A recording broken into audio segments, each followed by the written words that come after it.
तो हेलो सांग मैंने केमी समस्ते आशा करी समस्ते भलरे थो तो सांग मैंने आमर नुआ ओडिशा स्कॉलरशिप नहीं गोटे बहुत बड़ अपडेट आसी कौन होती आम राज्यर कैबिनेट गुरुत्वपूर्ण गोटे निष्पत्ति आसी सबू स्नातक और स्नातकोत्तर पिला मिल छात्रवृत्ति नुआ ओडिशा छात्रवृत्ति समस्त मिल आगुरी खाली आपंकर हायर एजुकेशन डिपार्टमेंट तरफ मिलता है बर्तमान सब डिपार्टमेंट तरफ नुआ ओडिशा स्कॉलरशिप मिल कौन होती संपूर्ण इनफर्मेशन मुझे डिटेल्स भिडियो जनईदेवी भिडियो को स्टार्ट करा पूर्व आपको गोटे रिक्वेस्ट रही आप चैनल को नुआ विजिट कर सब्सक्राइब कर दिंतु और पाखे बेल आइकन क्लिक कर ऑल कर दिंतु जहाँद्वारा आप सर्वप्रथम इनफर्मेटिव वीडियो पाइपर तो चलतु डेरी नक वीडियो को स्टार्ट करवा तो कौन होता आमर अपडेट आसी राज्यर कैबिनेटर गुरुत्वपूर्ण निष्पत्ति सबू स्नातक और स्नातकोत्तर पिला मिल छात्रवृत्ति तो कौन होती मुझे संपूर्ण न्यूज देखी दूसरी ना आमर अपडेट आसी राज्यर कैबिनेट बैठक में आम टोटाल आप 12टी प्रस्ताव को मंजूरी मिली से आप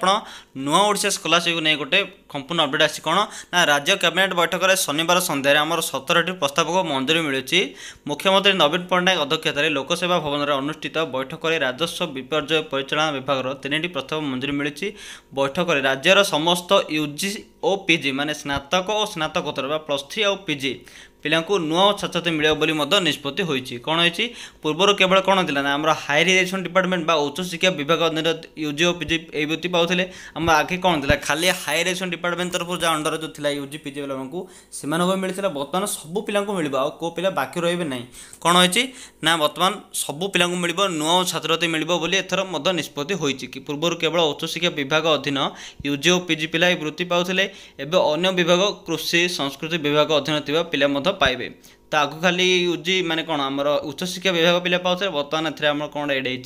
ना कृषि संस्कृति विभाग अधीन थी पिला पाइपर आउ कौन रहा राज्य सरकार प्राथमिक और उच्च प्राथमिक शिक्षकों दर परिवर्तन आनी तो आगुरी तो मुझे डिटेल्स भिडियो कहीदेली मोर उच्च शिक्षा विभाग तरफ कौन ना प्राथमिक शिक्षा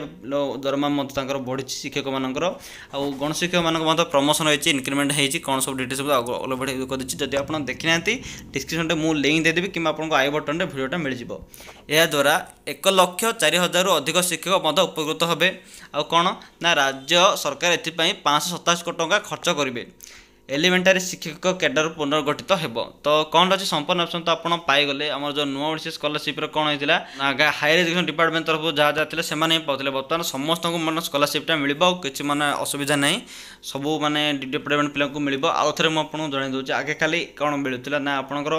हायर एजुकेशन डिपार्टमेंट तरफ उच्च शिक्षा विभाग अधीन अच्छी यूजी पीजी को मिलता कि बर्तमान सब डिपार्टमेंट तरफ पिला मिल आम कृषि होगला संस्कृति विभाग अधीन थी समस्त पिला